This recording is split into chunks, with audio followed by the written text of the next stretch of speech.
All right, hello everybody. Today is January 17th, 2022, and we're going to look at a really cool battle replay focusing on basically Vietnam and the Napoleonic Wars in a lot of different ways because the trees speak muskets.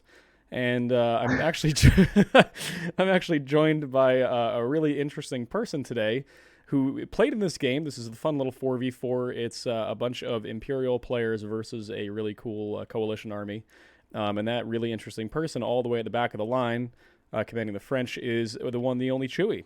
So here's the man himself. He's playing as the French, and together we're going to go ahead and try to win the day here. So, Chewy, I guess the best way to start this discussion off is tell me a little bit about what your army build for this game was. So I see you got a bunch of really interesting mix here, some conscripts and a bunch of named regiments with some... Oh, man.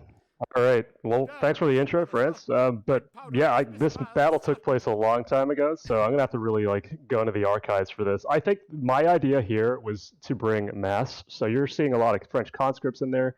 You've probably got a couple, militia trying to buff up the lines. A couple attack columns, maybe 340 men in there, which is significantly larger than your regular line. I think that's like 240. Yeah, they're big. So what I'm trying to do here is yeah, exactly.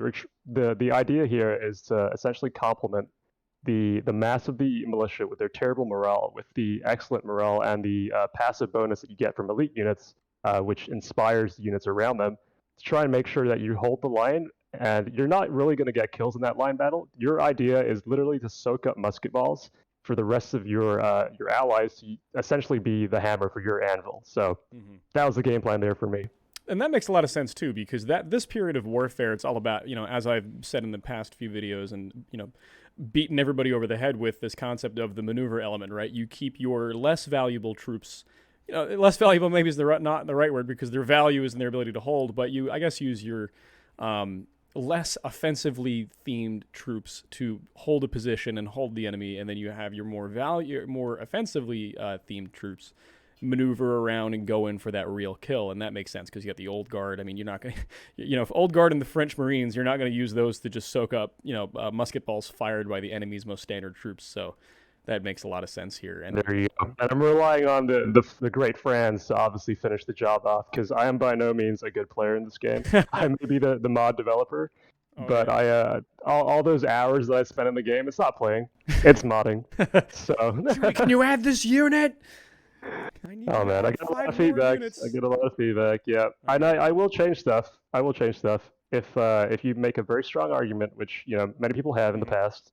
It's under constant iteration. So this is by no means the finished article. Oh yeah, well that's actually a good point to start off with. So when did this mod actually come out? This was October, right? 2021. Yeah, there was no real official release date per se, because I was just toying around with this with a bunch of friends. After work every day, we'd spend an hour or two just messing around modding together, and we released it eventually in October for no particular reason other than we think it's ready for the public. And since then, really, I think we've released about 4 updates, wow. 3 official ones, 4 in total, and each time we try to introduce something meaningful. We don't want to just update things for the sake of it. And most of the time, those updates do include a lot of feedback from the community, which is currently growing, and I think we're building something really special here. So, yeah, the community is by all means involved in part of this journey that we're going on with this mod. And I made that sound very grandiose by saying journey, but let me tell you something. With the amount of men involved in these battles, it really is something spectacular, though. I mean, you routinely see about 15,000 per side in a 4v4, so you're really fighting a 30 to 40,000 man battle if you get enough players in the lobby, which is just friggin' insane. I can't think of another mod where you get that amount of numbers, so it's kind of a really cool. It is a spectacle, it truly is a visual spectacle. Yeah, I think the idea behind increasing unit sizes the way we have isn't really for historical accuracy purposes, because there were never 240 men per battalion. I think it was 160. I might be wrong. Could be even less than that. Per company, but the thing is you have to do something, and I think the battalions were rather large, especially if you look at some of the other historical factions out there. But then you kind of run into that wall, right? And we've talked about this in other conversations where it's you want to represent the scale of this game, but you also don't want to melt people's computers. And you might get some really good computers out there, Like, mine is pretty good, as you can see. Yours, I know, is pretty good, because I think we've talked about this. There are some other people who play in the community who have fantastic machines, but then there's a lot of lower-end machines here. So I can tell, and again, you've confirmed this by saying that there was a conscious effort in design to make this an accessible mod. Absolutely, but we understand that you'll get the occasional person that is playing on a toaster, and I used to play on a toaster when I was a teenager, so of course people aren't going to have. Obviously, yeah, you've got to be, right? Because I mean, we grew up. This game came out. You're like around my age, right? We're like in our mid-20s. This game came out when we were like 15 or 16. And at that age, like, I don't know about you, but I was playing on this like terrible Dell, at like 5 frames a second. It was pretty much a PowerPoint slideshow. You were playing a real strategy, like a tabletop strategy game online, where it's it was like turn-based 30 at seconds that to point. think about something before you did it. Yeah, so when guys turn up with toasters, you got to be sympathetic to them. Oh, I believe it. I wholeheartedly believe that, and that's kind of a fun thing too to think about as well, because it has been a decade, and that's actually a good point to ask a question on too. So this game came out in this game, not this mod. Important distinction here. Napoleon Total War base game came out 2014, if I recall correctly. Now we're sitting on the cusp of 2022, just having fallen over into that year. And it's almost a decade later, but you've somehow decided this is perfect timing to make a mod.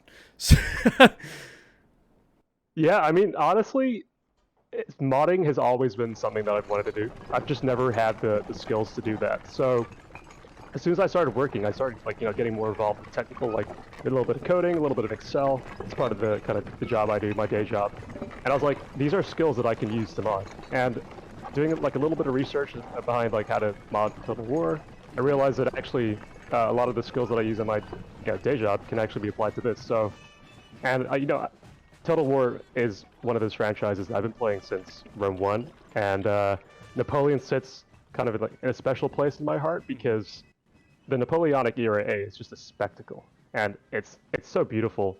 But I would definitely argue that Napoleon is one of the most polished Total War games out there in terms of the code. It's just beautiful. It's basically an Empire Total War, but they've nailed it. They've polished it. They've cleaned it up, and obviously now you're left with a product that's just absolutely phenomenal, and it's probably my favorite Total War. So taking that into account, my ambition to mod one day, which I eventually did, obviously now through Total War and through specifically Napoleon, this was kind of just a perfect kind of marrying of my goals around just personal hobbies, things I do after work, and nothing better than sitting down after work. And it's basically like painting miniatures, right? When you're making new models, you're painting miniatures, but you're doing that digitally, right? And it's just so therapeutic. And people think I'm crazy for saying that, because I have to totally interrupt this very good principled point, because now I have to. Do you wargame, like proper tabletop wargame? So I used to play a bit of Warhammer 40K as a kid. That was as far as it went. But my dad would have some miniatures that he played around with. He never did any wargaming, but he was more of a collector. He was a modeler, yeah. And my dad's British, so he's really proud of his British heritage. He's specifically Welsh, so he's really proud of the 23rd Welsh Fusiliers or something. So he used to collect a bunch of Got it. You guessed it. Nice. So he would help, or I should say, he gave me his models to help him paint them, which. Again, probably not the greatest idea to give your 7-year-old kid. Well, look, that's what you do. A very detailed model. Every modeler and wargamer I know, that what they do is they have kids, not to have kids, but to have additional labor, is what you do. You can just. There you go. I was. Lines. It's pretty much a sweatshop growing up, man. It's just painting models. All I'm doing now is just the equivalent of that, but just digitally. So. Long hours on the line, no breaks, fingers bleeding and knuckles cracking under the weight of the brush. Yeah, there you go. I believe it. So that's really. What I like about what you said is that this is not just a mod that is really going for a very specific thing, but rather it's trying to just give that sort of a flavorful impression of the period. And that's something I do want to talk about, but I just wanted to acknowledge it. And the other thing I also wanted to talk about, too, is you said something which I don't think I've ever heard anyone say about Napoleon Total War, and I'm really, really curious to have you unpack it and maybe defend it, because everybody just heard you say Napoleon Total War is probably one of the most polished Total Wars out there in terms of coding. I am sure you are aware of the criticisms that people throw at the NTW game Like the memory leaks and, the crashing and desyncs and all that. But you say it's actually a really well put together game. And I've never heard that, and I'm really curious about your perspective, specifically because I'm not saying you're full of shit, but rather you've kind of put your hands in its guts, so to speak, and you can kind of you know what it looks like from the inside versus schmucks like me who just deal with the user experience, the UX, right? Of the game crashed, it's awful, versus what maybe it's a blessing that we don't realize how lucky we are to have it. So why do you think that? Why is it so good to you? So I'm going to interrupt you also to just focus on that cavalry engagement on the right before I continue, because you just missed a really good engagement here. Okay, yeah, so this is me with my light cavalry. And what I noticed was there was some British heavy cavalry in the distance over the hill. And the idea here was that they were basically isolated, right? So I had my light cavalry. They're no match for these Scots Greys. But the idea was to bait them in, and they bought the bait. They bit the bait perfectly. And I called on my Dutch ally here to just dive in with his heavy cav while they were busy engaging my light cav. And just my guys were just there to basically tank the hit and hold the line until those heavy cav could get there to engage. And this is the result of that. So you got a big cav engagement on the right here. This was decisive too, because this is, as I always say, people are really reckless with their cavalry, and in a game of micro where these units can't be pre-programmed, like in real life the order would be scout forward but do not engage and fall back if pressed. But in this game it's just go here and stand there. So you can't really do that, and that's where it comes down to player micro. So these guys, they probably put this cavalry up here scouting, thinking they were going to, kind of scare you a little bit without realizing that, what if they show up in force? We're not going to have the mental budget to know when to pull these guys back, and that looks to be exactly what happened here. Because there's no way you'd leave out Uxbridge and Scots Greys against a massive force of enemy cavalry in a sane fashion. So that was a really good play on your guys' side. That was my elaborate way of dodging your question too, but no. In all seriousness, it's uncomfortable. Went on the record there. Yeah. I went on the record there, basically said that Napoleon Total War is one of the most polished games. Yes. And of course, this game crashes a lot. If it's really finicky, right? You have to set your sound channels to a specific number to make sure you don't crash in multiplayer games.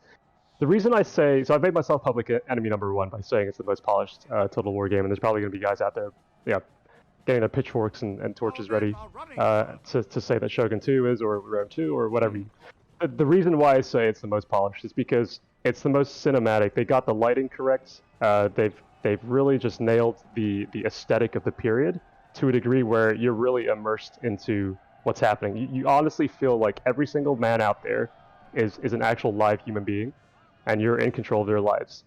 And you can say that about any Total War game, but I think Napoleon really nails it because of it's the level of cinematic kind of bravado it has. Maybe that's not the right phrase, but this game is from 2011, right? So it's already over 10 years old, or nearing that at least.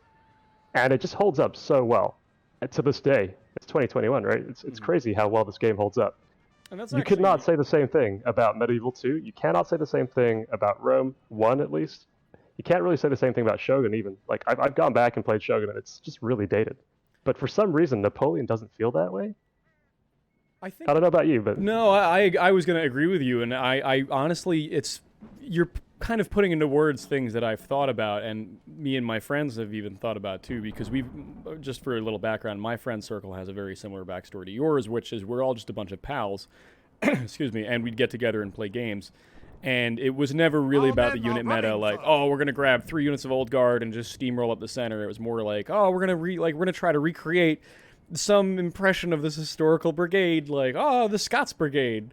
All that sort of a thing. And we've always thought something along those lines too, where Napoleon does a really good job, despite maybe some of its technical limitations, of giving that sort of kind of eye into the past of what this maybe would have looked like from a 30,000 foot perspective. Again, not one-to-one scale, but you know what? It's the closest thing we can get with the technology we have right now and the games that are out right now. And you got to appreciate it for what it is. And the other thing that's really fascinating about what you said too, and I'm not just saying that flippantly, but you're kind of going away with that opinion from the the accepted gospel right now of Total War, which is very much, it's a game of units, it's a game of army composition, it's a game like Total War Warhammer especially. It's not so much about the cinematic experience of battle as much as it is about like those unit micros, getting those buffs down exactly right, and so on and so forth. Whereas Napoleon, as you pointed out, it's a lot more about that cerebral experience of, okay, you know, you're going to do that turning movement. You're going to go in there with your cavalry and have this little engagement. There's going to be this kind of story that unfolds. Like, look, the general retreating. I think what happened here is you guys just had more cavalry come out of the woods, enemy cavalry, and I guess you felt safer doing a square there, which is good. Or the Spanish player did, which makes sense. But anyway, it really is more about the experience of battle versus that kind of unit salad, if that makes sense. And I do agree with you on that. You could almost say that Napoleon Total War is a battle simulator. It's not even, of course, the bottom line is the game, right? But like you said, like Warhammer 2, I played that game. I loved it, actually. I played clocked 190 hours into it or something close to that. And I think the reason why I stopped playing was because I kind of got tired of that rock, paper, scissors, gamified kind of RTS, RPMs, you know, that's stressing on the number of buttons you can click per second to ensure you win a game. Yeah, exactly. And I was like, you know what, I'm going to go back to the older Total Wars and play them and just see how I feel. So I went back to Napoleon, and the second I jumped back into it, I was like, why the heck did I ever play Warhammer? This is everything that I wanted. This is everything that I could wish for in a game. And that just goes to show that people aren't looking for this absurdly complex game experience. They just want something that kind of pushes a button for them mentally, where it's like, I want to see, like, this for me, this is a great example, literally, of what I'm talking about. Like, and I'll pause here just to kind of speak about it. To me, I vividly remember this. So I'm the Danes in this replay, right? And to everybody who's looking at me, they think, oh, you're being really aggressive right now. But from my tactical situation, my cavalry I was holding in reserve because I didn't know where the Prussians really were. I knew a lot of their cavalry was over there. I knew the Swedes were over here, but there was a lot of unknown. And maybe that's due to a failure of scouting, but it didn't matter because I knew where there's Lightfoot, there's more, because you're not going to send these guys out isolated. So I thought, okay, the British player is probably just pulling a turtle and he's being in these woods. It's actually our buddy Lemon Squid. Me and him fought tooth and nail in this game. Turns out I was right. What's that?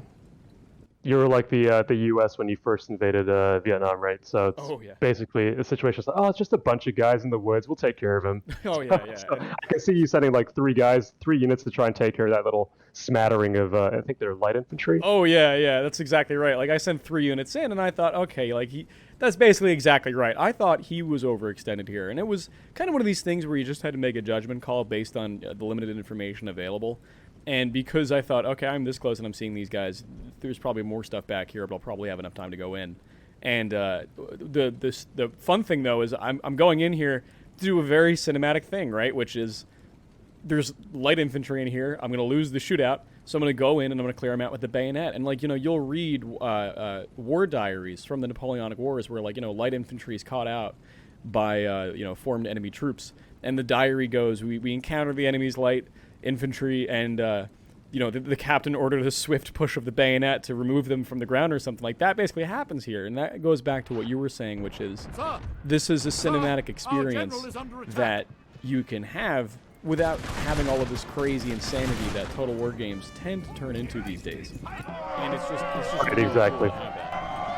It's about getting the pacing right, too. You don't want to have games that only last 15 minutes, because the average Warhammer game is, 10 minutes, I would even argue? I've had games in 5. Maybe less? Games, exactly. Yeah, I agree, and it's a constant issue, because I actually talked to my friends about this. Yeah, there's the rest of the British line. They were kind of where I thought they would be, but I thought I'd get a little faster, but those Lightfoot are... Who would have thought they were fast on foot? But, anyway, yeah, I agree. The Total War... I love Warhammer. Actually, my buddies and I we're going to be getting into 15mm War Master, for those who know about what that is. If you don't worry about it. But it's just me kind of putting my credentials out there by saying I love the Warhammer universe. And anyone who gets that reference to War Master will understand immediately the veracity of my claim. That being said, I'm going to couch that interest by saying I enjoy it to the point of up to the point of Warhammer Total War, where the battles last, as you said, maybe 5 to 15 minutes at most. It's too quick. I can't sit back and do this and appreciate it and kind of think about what's going on because it's too friggin' fast. I'm like, I don't know what to do. There you go. I think you've hit the nail on the head there. Yep. And yeah, so as I was saying earlier on, so like, why did I ever play Warhammer? When I went back to Napoleon and started modding it, I was like, this is the perfect game. But at the same time, so I went back and played vanilla, right? I played online, and I was thinking, this can be improved. And I know for a fact that I have this vision that if I were able to execute it, I could achieve my goal of making this game even more immersive and a little bit more realistic, right? Vanilla Napoleon Total War is great, but it's nowhere near realistic. I think everyone could agree on that, right? Yeah, it was. And you I have think it was just fantastic their mods attempt out to there. put a game in the period rather than actually do the method of warfare justice. There you go, exactly. I think that's probably CA's mantra, right? They're like, we'll give them a taste of what it was like. Yeah, exactly.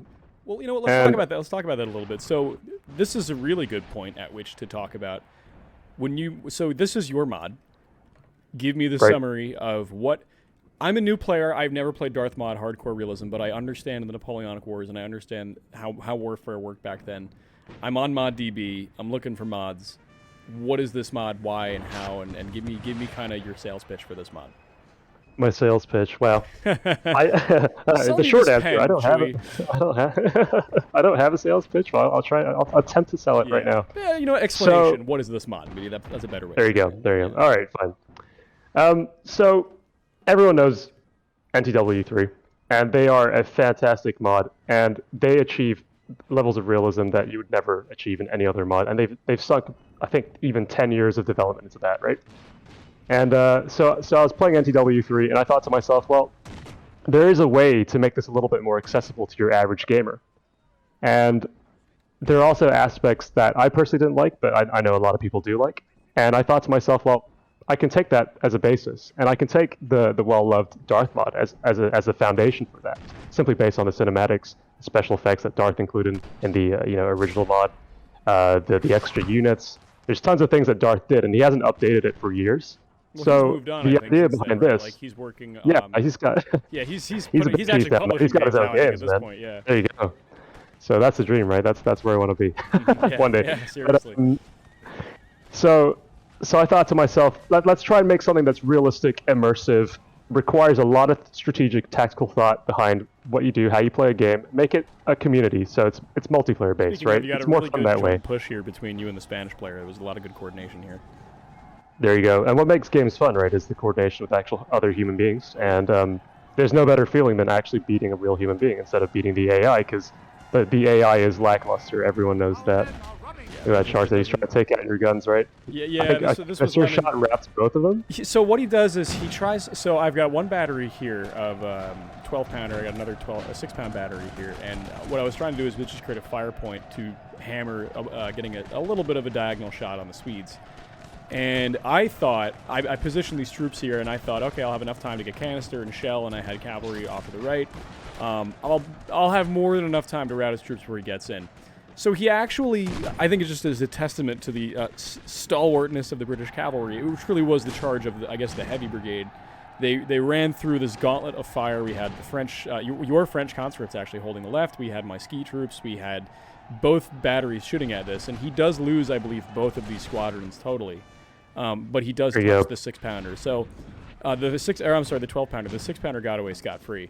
It was, I think it was a blunder because he lost far better troops. Like, those two squadrons were not worth one 12-pound battery. But I think, what it was is there's another story here too, which is and I briefly showed the camera on this, counter-batteried this side so hard you could see all the guns that are on the ground. We really reduced their artillery on this side here. I think they just needed to do something to equalize the firepower element in this part of the engagement. So as much as I throw this critique in there, it was a strategic. There is a silver lining there that it did do some good work. But anyway, you can see the intention behind what he's trying to do, right? Because you got French conscripts here who can't form square. Yeah, you've got a gun. You've got a gun that's obviously exposed. And his gambit here was to throw his cav halfway across the map to take out the guns and potentially some conscripts while he's at it, right? Because they can't form square. Mm-hmm. And two birds, one stone, right? But the fact that he had to gallop like 400 yards more, maybe under fire the whole time too. Under fire the whole time. By the time he got there, his cavalry was already worn out. They were tired. It just took probably one canister, a couple volleys to rout them. At that point, they were getting hit from the side. They were being canistered. I mean, you could see basically they're taking some casualties from the artillery walking in, and then it just starts piling up, and the charge becomes a bit of a helter-skelter thing, especially when they get. And you got your cannons back, right? There you go. They're back on. They came back too. Yeah, half crew, but you know what? That's still 2 guns back online. But yeah, it's true. It's what was the request? I totally forgot. You're asking that. Oh, sorry. Yeah, this is the thing. Is now the battle starts looking really cool, and we're like, what's happening? So we were talking about NTW 3, other mods, Darthmod, and then your idea of maybe striking a middle ground between something that's a little more accessible to your average player that doesn't go into just as much detail as maybe NTW3 does, but still keeps that element of making you think a little more about what you do, but also still ascribes to that Darthmod scale and cinematic experience and kind of combining those elements into a mod together. Exactly. I think you've actually probably sold the mod better than I ever could. You've explained it far more eloquently than the goddamn guy who actually made the mod. So, yeah, what you just said was essentially what I was trying to achieve. Okay. And well, all right, good talk. We can hang up the call now. See you later. Over. Yeah. That's probably a good segue into actually watching the battle now, because it's really heating up. You can see the Spanish are pushing into the woods, gating the British in there. It does. And you know what I got to give you credit, too, is because the tweaks you've done, I'll slow-mo it because I feel like so much stuff is happening here. We could talk about a lot of it. What I appreciate about what you've done is you've kind of you've done justice to the historical difficulty of battlefield command and control, where it is very difficult to attack because your morale is shakier, you have more moving parts, confusion is easier, the enemy's already picked the ground they want to fight on, and obviously they're going to, if they've done it right, they're going to force you to fight over the least optimal terrain. You've got to kind of extend your lines because you want to go for wrapping around. You got to watch your morale. Like, attacking really takes a lot of preparation and coordination. And here it's really fascinating to see this large push into the British line where we can't see if they have reserves. I think just by the size of the line they're projecting, I think their reserves are mostly committed. But you can, at least this is another British division. This is a separate British division. So these are 2 different actions going on here. But it looks like what's happening. You can see what the British player is trying to do, though, because if you're in the woods, the fog of war actually applies even more. So your field of view, the ability to spot units becomes even harder. So you can see what he's trying to do here. He's trying to conceal his army and use the trees for cover. And it's actually working out for him here. And we have no idea if he's got reserves because obviously fog of war, right? Because you can't see beyond a certain point. So you can see I'm retreating here because I realize I'm losing this. Yeah, you know what? As I've said before, knowing when to stay and knowing when to fight, or knowing when to leave and knowing when to fight are really important skills. And you actually don't lose too many. And what you do is you actually do attrit the British here as well. They don't get out of that for free. It was a sharp firefight. I agree with your assessment. In the long term, it was definitely more plausible for the British to win that in the long form. But by getting out of there, you've done 2 things. You've kind of made him feel like he's got to commit there just in case there's another attack. Because again, these units retreat back into the woods, and you still have stuff hidden here. You know, this unit's hidden, and this unit is now coming out. But he might not realize that you don't have stuff in here. So that kind of goes both ways, right? Like, the woods are concealing him. Right. But to what you just said, this is possibly giving him some doubts, and maybe he's going to leave these 2 elite units on his flank. But what you're doing here, I see, is you're going to concentrate your forces with the Spanish, and I think you're going to try to effect a breakthrough here between the Swedes and the British before the Swedes can really come in and reinforce, if I read that correctly. Yeah, that's a perfect assessment. And actually, this is the point where me and my Spanish, I called them the Netherlands earlier on, that was a mistake, but the Spanish guy, we realized it's like kind of now or never. If we don't engage now, that Swedish front line is going to reinforce the British, and they're going to plow through us because they've got better accuracy, better reload skill, all the rest. Mm-hmm. So, and the Spanish, of course, they don't have the best morale. And hey, let me interrupt you quick because this is a really good talking point too. Other mods really accentuate emphasize the difference between national doctrines. And I'm sorry to interrupt myself interrupting you to say this fight was nuts because I get stuck in where I actually didn't intend to. He actually accidentally charges him in the back here. This is the Vietnam part This is the Vietnam part, yeah, because I'm like, all right, I'm now here. Like my French ally is very thin because he can't let the British create a hole. And the Prussians are starting to move on his flank, but he had very good positioning, and he had just the right units, and this is P-Pax, I think, over here is his name. He had very good micro, so he was fencing with the Prussians and kind of because the Prussians also never concentrated, he could afford to have this thin line. But over here, I kind of realized I got to get stuck in, because I'm like, well, I'm the Danes, and I've got better melee than the British overall. And that's not to pull a meta, it's just the Danish army of the period was trained in that French doctrine for the most part. So I'm catching the British out against their strength, which is that defensive shooting warfare, which relies on the high morale and discipline to kind of just blow them away.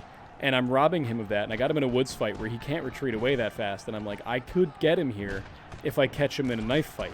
And that's what happens here. So this isn't just me throwing units into a meat grinder. I mean, it is, but there was a very real method to this madness, and you can kind of see it. My ski troops get caught out trying to harass the Swedes over here by some cavalry, but whatever. And this brings me back to why, hold on. You're. Oh, Teddy's general gets hit by, I think, a stray shot here too. So this was we call this replay the graveyard of generals, because almost everyone's general died in this game, and this was the beginning of the death sequence for so many other generals. So, but sorry, what were you gonna say, Chewy? I was going to say, you probably know the quote from some Russian general. Could have been Bagration. Oh, is probably it the pronouncing his bullets name wrong. full the bayonets, a fine chap? There you go. Yeah. There you go. It's a classic. So that's your doctrine in that battle against the British, right? Oh, Who needs musket balls when you got a bayonet? Yeah, that's nice exactly and pointy. right. You know where the bayonet knows where to go, but the bullet just flies through the air. What are you gonna do? Yeah, that's exactly right. But this goes back to why I interrupted myself interrupting you real quick. We were talking about these units and what we wanted to do, and you were talking about outshooting the British and how it really wasn't a good idea, especially with the Swedes. And I then spoke almost to the same point of me closing with the bayonet to the Brits. One thing that some mods try to do is overemphasize the national doctrinal differences between armies, to the point where it almost becomes a caricature and comical.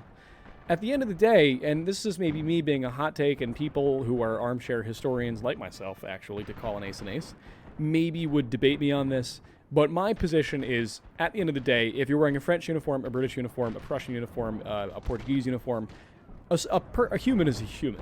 And these are all guys fighting in roughly the same method of warfare, which is linear, using massed firepower, maneuver formations, all sorts of stuff like that. And one of the things I like about how you've done this mod is you do allow for these national differences in doctrine to be expressed, but not to the point where it becomes a joke. And yeah, it's a careful balance, right? You don't want to specialize armies and factions to the point where everyone is forced to play a certain way to win. Square. I'm sorry. It's just I know I love this stuff when like you just have these moments where like a battalion is just totally wiped, and it's like someone had to hold it. Anyway, I'm sorry. Go ahead. This is actually a perfect example of what you were trying to explain in your most recent video, right? The one you posted, I think, yesterday or 2 days ago. And you were talking about like knowing when to retreat. I think this is a great example of like, you know, when you're going to get beat. If you stick around, you're basically throwing units into the black hole at that point. So I think it was actually you were the voice of reason. You were like, you guys better pull back. Oh, wow. And like you said, well, you always need that one person. No, you need that one person in your team to just like tell you, like, don't do that, man. You're gonna throw the battle. And sometimes people just get too in their heads about it. So yeah, we're pulling back here. Yeah, but your point about the factions, right? It's a careful balance. You don't want to specialize so much that everyone is forced to play an attacking France or a defensive British, or you know, however historically they played out, right? So what we try to do in this mod, or what I try to do in this mod, is bring about those unique kind of selling points of each faction, but not to the degree where you're forced to play a certain way. Like I can play France defensively in this mod, and I can play British very aggressively in this mod too. And yes, France will be better on the attack for sure if you really know how to optimize your French build. But at the same time, that can only go so far. It's really down to the general. If you're a good general, you can win with any faction. You can win with the Kingdom of Italy against France if you wanted to. So that's kind of the idea behind making sure that each faction still kept its flavor, but wasn't so specialized to the degree where you're forced to play a certain way to win. And that's really important too, because I've been doing a lot of reading recently about army formations in this period, and one of the things that always strikes me when you read the scholarly research, and when I say reading about this period, I'm not just going on Wikipedia, we're talking about meaningful scholarly articles written by credentialed historians who do this for a living. One of the things they really emphasize is it didn't come down to the language spoken by the soldier, but rather the quality of the leadership directing their actions, right? And that is something that is really well done in this game, because what you're effectively describing, boiled down to its essence, is you can commit. If you have a general who knows what they're doing in this game, running, sir. you can take an army that might be historically regarded as like a B grade, or like a second tier army, and you can really whip someone who has a fantastically performing army historically, but is poorly led in this game in terms of the player not really knowing, the tactics, the strategy. So there's no army that is going to outright beat the other if you just kind of have that sort of element of advantage in terms of your conceptual understanding of the battlefield. And I like that a lot. So it comes down to your ability to read the strategic situation and command your troops, less so just, I've got this unit, it's autopilot, I just could put him here and I win, which is kind of a little bit of what Warhammer Total War is by comparison, where like, go back to that analogy, and again, I say this as someone who plays many Games Workshop games. Exactly. It almost feels like a card trading game at points with Warhammer Total War. That's a great way to put it. Yeah, it's like, I know this card trades really well with that card, it's super effective, blah, blah, blah. It's like a Pokemon game as well. I mean, I could go all day with these analogies, but you get the point. Mm-hmm.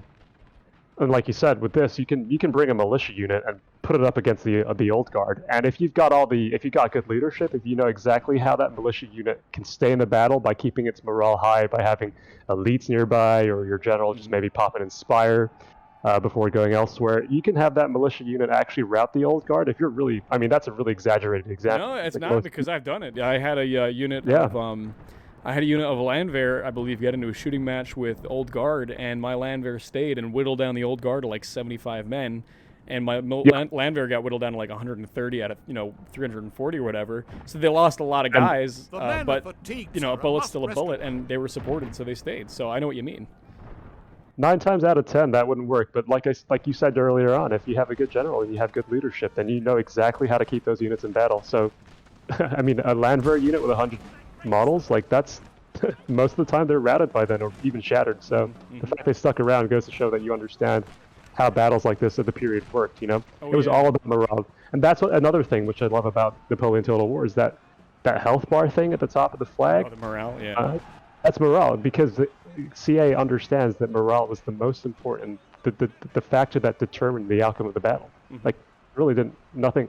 Yeah, of course, like you could have better muskets and whatnot, but ultimately it's whether or not your men had the balls to stay on the field, right? Yeah, seriously. And that's a really, there's so many examples of that in history too. Like in the American Revolution, we can even go on to that, where Washington's ability to even keep an army in the field meant that the revolution continued.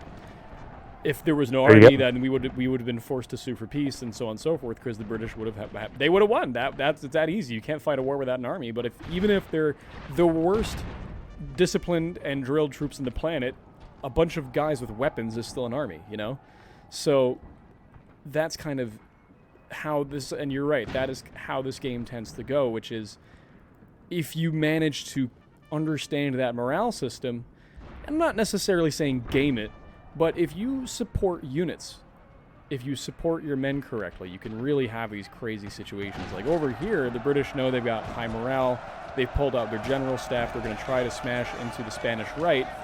And look at what's happening now. There's a bit of a catastrophe where now the French are kind of the anchor here of this whole line, and you've got to do something to maybe affect what's happening over here and make sure you don't have a whole chord, but still a division of British turning your right flank while you're trying to turn the Swedish flank. This was really cool to watch, and actually this is exactly what you're talking about. You've got your conscripts holding this line here, and the Swedish player, I think, tries to charge into you. But yeah, he does. I think the reason behind that, obviously, is because he sees that conscript unit. He's like, it's only conscripts, right? I can take care of them. Mm-hmm. But he doesn't realize that actually I've got French Marines behind, I've got the Old Guard behind, and they're just keeping those guys in line. Like, they're barely, that guy's they're 2 conscripts on orange. No, he's gone back to green, but you get the point, right? Like, if you have those units nearby to inspire, and just, like, keep those units in line. Watch this unit right here, this infantry unit. The general just came up, and these guys, they're wavering, but look at how long he pops a rally. Look, the morale starts going back up. That's the morale kicking in there. Exactly. Going back to that British engagement, though, the one big criticism I have of British player here is that he basically blobbed all his units and he went basically balls deep with the Spanish here. Yeah. Threw all his cards in the middle, or that's the wrong phrase, but No, basically yeah, no, what did he do? He went all in. He went all in, there you go. And what I'm doing here is I'm basically just firing into the backs of my allies, but also hitting a couple British as well. So, I mean, he's cannon fodder at this point, the Spanish, because he's basically lost his army. But at the same time, he's traded 1-for-1 with the British, which means now he can focus on the Swedes. Yeah, and you know what? Look, if you're going to lose your army, at least make the enemy lose theirs as well, because if anything, it just zero-sums the game out. And you always had this massive right hook that was holding for the British to support the Spanish, but now that you're winning, the British general, I believe, has moved away. And this is the telltale sign of, I know the situation's borked. Let me save my general so I can give you a morale buff and act kind of as a secondary morale bubble. Look, you've got the Swedes bent around. They're in this fish hook formation. Yeah, look at that fish hook. Yeah, they're in a bit of a fish hook, sir. I've started hitting these guys with artillery, I think. Here we go. I'm trying to hit this grenadier unit on the hill with my own 6-pound battery. And I think it was at this point you're like, whoever's shooting that artillery, you got to be real careful. Man, you're shooting into the backs of my conscripts. That's acceptable losses on my side. Yeah, seriously. You can see how much I care about the livelihood of my own troops. As you shoot the grand battery right into the back of them as well. You're like, right, exactly. Yeah. And then over here, I actually managed to push the British out of this forest, and I'm exiting the forest now because I didn't need to continue fighting, and I just didn't want to have to walk through a forest while taking canister the whole time. So I just think, you know what, that gun doesn't really matter. But I basically just got into a knife fight, and it wasn't just totally a Zerg rush here, which I will defend my tactic. I hate it when people just do nothing but charge the whole time. I did get into a bit of a shootout with him because I just wanted to give my guys time to get reformed. So it kind of happened in waves, and you can kind of see the stages of fighting. There's this initial clash here, there's the second line, there's a third line that develops here, and there's the final fourth line, which kind of stabilizes here. And I think I won that purely because, again, I kind of caught him out before he can get into a shooting fight with me. Until the very end, when I had most of my elite units, like the Life Regiment's alive, my Grenadiers are alive, my other Grenadiers are alive. It was just kind of the right amount of chemistry there. I think if Lemon, once he saw me going into the woods, I think if he did a fighting retreat back to having this gun in line, firing canister in, this probably would have been a very different situation, and they probably would have relied more on the left. And meanwhile, the P-Packs here, very expertly dealing with the Prussians. I'm getting a nice cavalry. I just want to say that, or Pipach, or I don't know how you pronounce his name, but he basically was silent this whole game, and he just basically, he took this on the chin. He was like holding off the Prussians like it was nothing, and meanwhile, like me and Franz, and I think the other guy was Teddy, who were like frantically communicating on the right flank. I'm going into the woods, guys! Right, Pipach is like, I got it, man, I got this. He's taking care of the Prussians on his own. Yeah, the most he ever said was, and you could see there's some French bodies here. These are, I believe, French Westphalian line. I tell him, hey, I'm going to go into the woods. Can you just move up your extreme right to kind of be in line with me? And he went, really? And I was like, we gotta. They're there. And he's like, okay. So that was like the most coordination possible, was he just moved up like 2 units. He uttered like 2 sentences this entire game. Yeah. Props to the guy. Yeah, seriously. But yeah, look at it. He totally takes care of his flank. It's just, I love this. I think on the far right now, you can see me and Teddy, Spanish player. We're slowly closing in on the Swedes in the forest. I think they have more units in there. You just can't see them because of the fog of war. Yeah. But we're slowly closing that noose around them. Yeah. And I'm actually, some of my men start running just by virtue of how few of them are left. Like that line, like, 40 to 240. That's that, and this is the morale thing, right? Like my general. Where did I put my general? I think. Where is he? Oh, here he is. Yeah, I'm Ernst Payment. I'm running him around to try to stabilize these guys.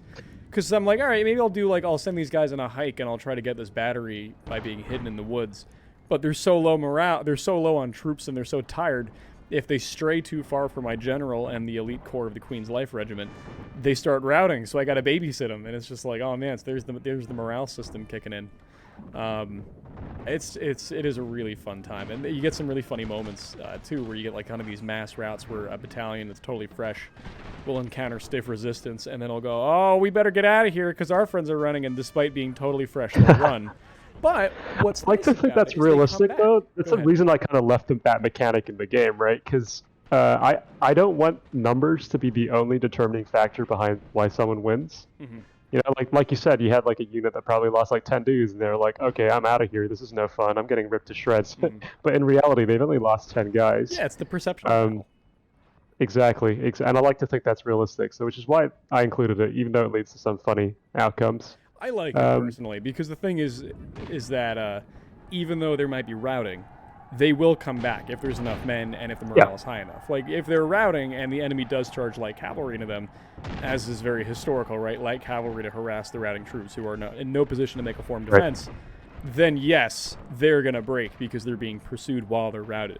But a routed unit will retreat behind your line, get to a point of safety, and they will come back with all of their men. So they will rout and give ground, but they'll come back, which is how it works, right? Like, a battle is really pushing the enemy around a field. These games of mutual annihilation tend to happen when people don't understand the premise of maneuver, retreat, and counterattack, where you're not trying to just whittle them down and fight a battle of attrition, but also preserve your force and fight. And I think this is maybe the one critique and limitation I would say of the Total War game series overall is in the multiplayer games, they're really... and you're actually running a campaign in the mod, if I recall correctly, and which is going to highlight. This is when I'm starting to hit the conscripts in the back with the artillery. Whoops. Again, it's acceptable losses as long as you land those hits on the Swedes. I'm happy. Yeah, exactly. Which you did, I think. So, just an FYI for folks trying to play this game or maybe new to the mod is artillery may not get the most kills, although if you are good at managing artillery, you will of course get upwards of 100 kills. But it's more about the morale impact. It's more about the positioning. It's more about kind of denying space. If you have an artillery piece, that's going to live rent-free in the mind of your enemy. They're going to be like, I need to take care of that artillery at some point. And that's, again, like, that's processing power that person needs to think about for the rest of the game and think less about other things, right? So artillery may not get you those kills all the time unless you're maybe shooting canister downrange, but it's really there more as like a mind game almost, or to deny space, deny assets, slowly chip it away at morale. Because I think in the game files I made every cannonball hit, like a direct hit on a unit, caused like some serious morale damage. Which I mean, it would historically too, and that's kind of what people forget. Real quick, I have to just talk about it. Two things that happen. I'll pause. My general charges and gets into a duel with Lemon Squid's general staff. Not even his general, Picton's general staff here. Or I'm sorry, no, that was the British general, I think. That was the surviving British general from over here, ran over here and got into a duel with my Ernst Payman, who is slain in the duel. And then immediately after, yet another general slain. Yeah, then the British general from here finally is killed. Hey, look at those skulls, bottom left corner, 4 skulls. That's 4 generals dead. Yeah, so... Just we were, and it's funny because the whole Discord was, I remember everybody was just starting to laugh now. We're like, everybody's dying. Who's next? But anyway, artillery is really good for that reason. It is not a killing weapon. It's a morale tool. And what that's really called in military terms, if I recall correctly, it's not fire support. It's a force multiplier is what you would call that. It's not a decisive tool in combat, but it multiplies your potential effect on the enemy. Because that morale, let's say they take 2 in quick succession. Let's say this battalion of Ostagata line infantry takes 2 really solid hits with artillery. Their morale is going to drop for a few seconds while they kind of get out of the shell shock, basically. And then let's say while you're doing that, the Saragossa Legion takes the opportunity and charges right in. That'll probably shatter them just by virtue of the morale. And then here we go. This is the Swedish general. Essen gets killed, and then I think PPAC's general. Oh, your general dies over here. And what even happens? What he gets shot by? I think he ran into a stake. No, if you zoom in real close, you can see stakes on the ground. Oh, he ran into his stake. I think he just ran through that. Yeah. Oh yeah, look, here's this. Oh geez, that's funny. And I totally missed that because I remember like a little bit later on, I was like, why can't I inspire my troops? Because I didn't realize he was dead. Wow. But yeah, I think we finished off the Swedes here. As you can see, the Spanish, they pulled off a nice little maneuver there to close off the escape, and now they've only got one direction to go. Yeah, this is one of those moments where I think I think the one thing that I would give the Ultimate General series over the Total War series is they have that surrender mechanic, where if you totally surround a unit, I don't know if you ever played a Chewy, but in the Ultimate General Civil War series, at least, if you totally surround an enemy unit and the AI determines that there's just no hope and whatever and morale drops low enough, instead of fighting to the death like happens here, the unit will actually surrender, and you can order them to the back of your line. And there are moments in this game, like that over here, where the Swedish general dies and the 2 Swedish battalions of grenadiers that are alive. Like, it's just a noose. They can't get out anywhere. They're going to get mauled. I'd like to think in this game they weren't routed, but rather surrendered. Like, in my head canon for that whole scene is they surrendered. They would not. That was the exact phrase I was going to use. Like, when you're playing, like, if you role play, head canon is like essential, right? Oh, so every time I have one of these battles, I'm always thinking to myself, what are these generals saying to each other? Yeah. Oh, I think I lost your stream there. Joke's on you. My game crashed. Oh, wow. Okay. So, but you know what? The battle is basically over, and at this point, I think it's just the conversation that's more important. Yeah, there you go. But yeah, I think that was a decent showcase, or at least a segment for me to explain why I created the mod, and hopefully give the community out there more of an insight into kind of the mind that I have. I don't know, the mantra mind that I live by. Yeah, my beautiful mind. The reason why I created the mod, and obviously the objective of that mod. Like, I'm not trying to be another Napoleon Total War 3. Those guys have their own niche, and they do really well at it. I'm trying to create a different kind of experience, and I'm hoping that I'm achieving that some way. At least you guys appreciate it, which gives me all the motivation I need to continue working on it. And there is a nice little homage in Darthmod Napoleon Hardcore as well, where you do use the same maps from NTW 3, which is kind of cool because that's that whole community aspect of, we're playing vastly different mods and we've got very separate communities, but it's still the same game. We're all playing the same game. And that's kind of a nice little, call me a sentimentalist, but it's a nice little kind of, everybody's playing together in the same sandbox kind of feel. Yeah, and I've spoken to the guys. I've spoken to the Lords team, the Lords Modding Collective. They're the guys that created Napoleon Total War 3. And we've had like dialogue behind like the use of the maps and stuff. And ultimately, we both want to see the community thrive. And this is our way of doing that. So hopefully that's being achieved, and that we're broadening the appeal of Napoleon Total War by doing so. And I think so too. And I'll start winding down the conversation here because we've definitely been gabbing for a while. But ultimately, there's no downside to more people playing Napoleon Total War. And what you're doing is you are providing different flavors of the experience, right?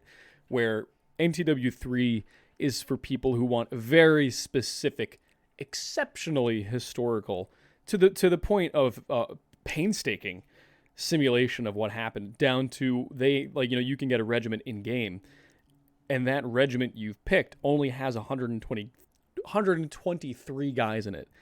And you might, if you don't know why that is, you might think, why is this unit so small? But then if you look at their website and you read what they did, they have like scales of the units in terms of like, for this faction, 1 man equals 7, or 1 man in game equals 7 real life from the muster roll. And some people are really into that. But for people like me, and I think you, because you made this, so I think I can make this judgment, we're looking for something a little more casual. And I think that's nice that you're providing a little more flavor and more gameplay options for people who aren't necessarily looking for that intense of an experience. So it's cool to just see overall this kind of mutual respect of everybody just wanting to play the same game and have a good time, and the sharing of the crayons at the kiddie table, so to speak. So that's pretty cool. So let's start wrapping this up here. Let's start talking a little bit about what we can expect in the future for Darthmod. So what do you want to do with this mod? What's your to-do list? What's coming out this month? And what are we looking forward to? Oh man, my to-do list. I basically on our Discord, we have a feedback section, and that's where everyone can provide feedback, and I basically curate that list and make my own list from that list. And that list is currently humongous. So there's a lot to come, and bear in mind, I'm just one person. I do have another guy who's helping me. His name's Ramjam. He does my unit cards, so props to him. He's a legend. I can do any unit cards anywhere near as good as he can. So anyway, what we're expecting to see in the next update, so version 2.5, which is hoping to be released at the end of this month, is the introduction of the Confederation of the Rhine. So new factions. That's not going to stop at the Confederation of the Rhine. There's more that we can include, right? There's Sardinia. There's possibly, like British Canada I can include if we want to do some more War of 1812 scenarios.